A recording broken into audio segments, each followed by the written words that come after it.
Radhe Radhe. Welcome to my channel. मैं कुशी मिश्रा। दोस्तों, आज हम बात करते हैं आने वाले 21 मई को गुरु पुष्य नक्षत्र के बारे में।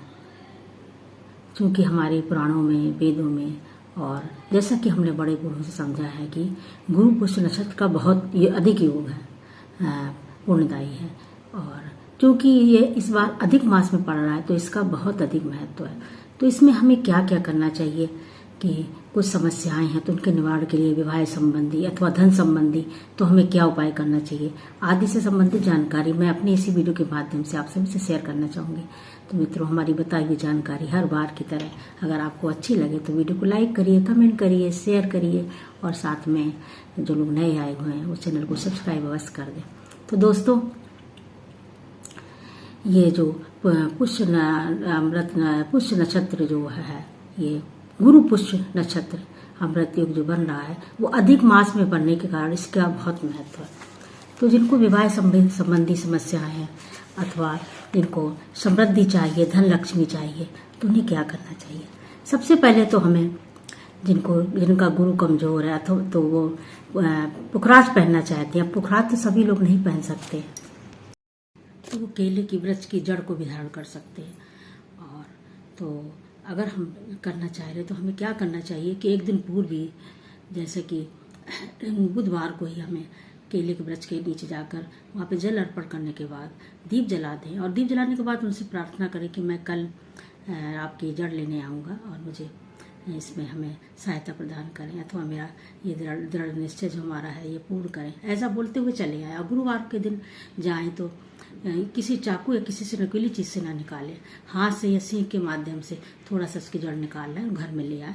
घर में लाके अपने पूजा स्थल पे चने की दाल 1.25 किलो की ढेरी बनाएं और उसके ऊपर उस जड़ को रखें और उससे पहले धो लें। जड़ को धो रखें और उसके बाद उसका पंचोपचार से पूजन करें। धूप दीप नैवेद्य दीपक आदि जलाएं और जला करके विष्णु सहस्त्र नाम का पाठ करें अथवा कनकधारा स्त्रोत का भी पाठ का 3 पाठ कर सकते हैं। अथवा ये भी ना कर पाए तो आप 108 बार विष्णु जी के नामों का उच्चारण करें, पाठ करें।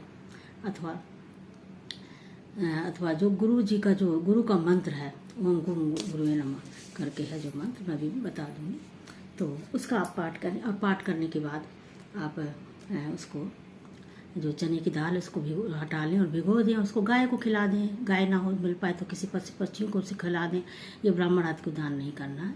और इसको पीले कपड़े में जड़ को अपने बाएं हाथ में उसी दिन उसी समय बांध लें, कॉटन का कपड़ा लेके। एक तो ये उपाय हुआ। दूसरा कि एक बरगद का पत्ता ले आए, बरगद के पत्ते में स्वास्तिक बनाए और बनाने के बाद उसको धूप दीप नैवेद्य से उसका पूजन करने के बाद अपने तिजोरी में इसको रख लें और ये तब तक रखे रहें जब तक कि दूसरा ये गुरु पुष्य नक्षत्र ना आ जाए।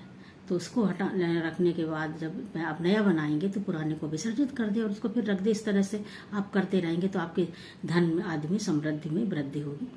क्योंकि कहते हैं ना कि गुरु पुष्य नक्षत्र का इसलिए महत्व अधिक है कि गुरु जो हैं वो देवताओं के गुरु हैं और जो पुष्य नक्षत्र है वो नक्षत्रों का राजा है।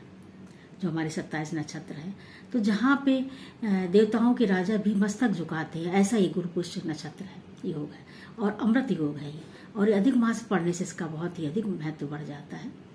तो ये उपाय है दोनों। और इसके साथ में भी हमें चने की दाल, गुड़ और को रोटी में लपेट करके गुड़ के साथ खिलाने से हमारे जो विवाह में देरियाँ जो हमारी बेटों के हो रही हैं तो उनके हाथ से खिलाने से ही उसमें भी सफलता मिलती है।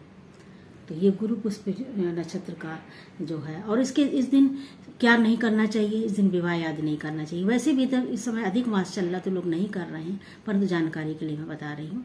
साथ में वाहन खरीद सकते, सोना चांदी आप खरीद सकते। जरूरी नहीं कि आप सोना ही खरीदें। आपके पास नहीं संसाधन है तो आप गाय का देसी घी और हल्दी जो पीली आती है ये खरीद लें अथवा जो सरसों का तेल है ये भी खरीद के ला सकते हैं। इसमें भी हमें उतना ही लाभ प्राप्त होगा जो भी सोना चांदी खरीदने में होता है। तो इसके साथ ही दान भी करना चाहिए। दान करने से हमें अखंड लाभ की प्राप्त होती है। कहते हैं कि ये चीज़ ये स्थायित्व इसमें बढ़ता है, धन दौलत में, दान में, सब में। इसलिए इस दिन ये सारे कार्य किए जाते हैं। और इसके साथ में इस दिन शिव का अभिषेक, शिव जी का अभिषेक करते समय हमें दारिद्र्य दहन जो स्रोत है उससे हमें करना चाहिए, इससे गरीबी मिटती है। और बेल पत्र के वृक्ष में और पीपल के वृक्ष में, तुलसी जी के वृक्ष में, इन सब में लक्ष्मी जी का वास होता है। तो इस दिन गन्ने के रस से जड़ को अवश्य सींचना चाहिए। और दीप दान करना चाहिए। दीप दान का बहुत महत्व होता है। तो बेल के पत्र के नीचे, पीपल के नीचे, शिव मंदिर में, विष्णु मंदिर में आप ये करिए। और साथ में कनक धारा स्त्रोत भी का भी बहुत लाभदायक होती है, इसका भी पाठ अवश्य करना चाहिए।